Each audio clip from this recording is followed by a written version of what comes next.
Mr. Big Box, $226. And the same tire at Pumpelly Tire, $169. Well, how about that? Not only do we have great prices, we have the best trained sales and service people in the business.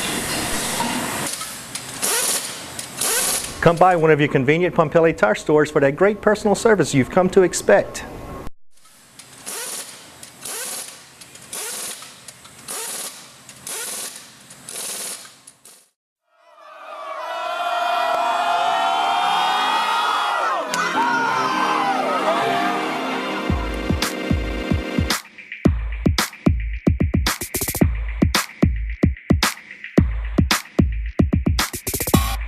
Hi, I'm Rachel Whittaker, sports writer at the Lake Charles American Press, and welcome to our Prep Football Roundup for the second round of the playoffs.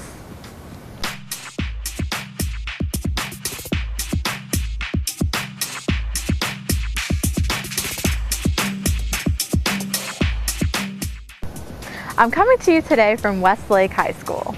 The regional round of the playoffs are now in the books, and 3 Lake area teams advanced to the quarterfinals Friday night: Barbe, Jennings, and Kinder. Jennings was the only one of those teams to advance past their opponent pretty convincingly, as the Bulldogs beat Eunice 35-16 on the Bobcats' home turf.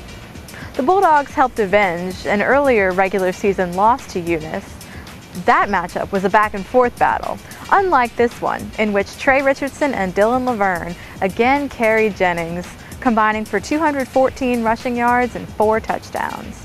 So in the end, number 9 Jennings got the last laugh against Eunice, and next week Jennings will host Marksville in the quarterfinals. Barbe had a bit of a scare in the first half on the road at number 29 Ponchatoula. The Bucks were down by 10 points at halftime, but the second half was a different story, as the Bucks came out and scored 31 straight points offensively, propelled by running back Courtney Gallantine's 207 rushing yards and quarterback Kenan Fontenot's nearly 200 passing yards, including a 65-yard touchdown strike to fellow sophomore Trey Quinn that was the real backbreaker against the Green Wave.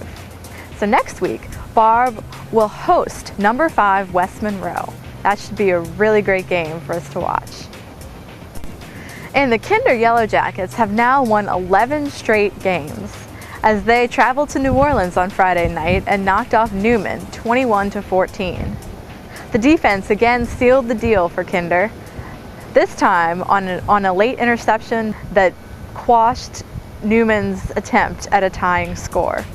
Again, Kinder rode the performance of Marshall Harmon and Blake Trahan on the ground. I'm sure you know those names by now. And the defense again sealed the deal. Kinder will go back to New Orleans next Friday to take on number 1 seed John Curtis. And Friday night, the game I covered was right here at Westlake, and it was an emotional one for head coach Max Calderera, as his Westlake Rams could not pull off the upset against number 4 Amite. They certainly had their chances last night, but missed opportunities were the name of the game.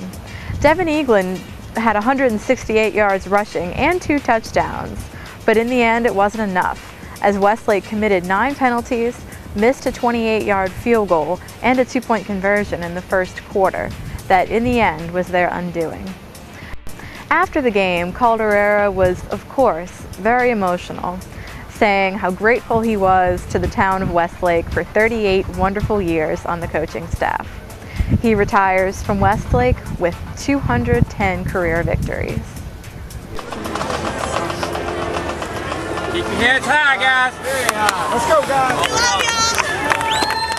You mentioned that Coach Max is like a father to you. How is he like a father? He's always on us in school, telling us what to do, where to go, stay out of trouble. He's always on our butt about that. He has the better. He looks out for what you want to do. He has the best interest in what you in your life. So he's just a great coach. Can ask for a better coach. For the 4 years I was here.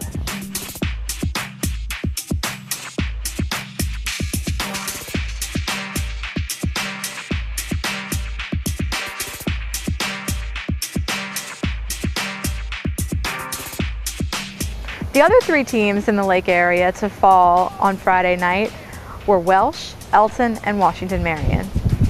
Washington Marion's 5-game winning streak came to an end Friday night at home against Fletcher.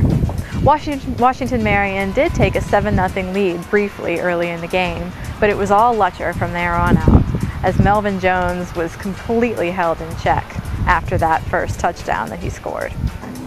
After the game, Washington Marion head coach Freddie Harrison said, quote, "I will remember the way these kids fought all the time. No one will forget the way they turned things around." And the Charging Indians really did just that this season, after going 2-8 in Freddie Harrison's first year with the team last year. This season, Washington Marion caps off the year with an 8-4 record. Thanks for watching this prep football roundup of the regional round of the playoffs. Tune in to AmericanPress.com later this week for a preview of the quarterfinals as we check in with our 3 Lake area teams trying to advance further into the postseason. And as always, pick up an American Press print edition daily for an exclusive look at highlights, features, and analysis from high school, college, and professional sports. For now, from Westlake High School, I'm Rachel Whittaker.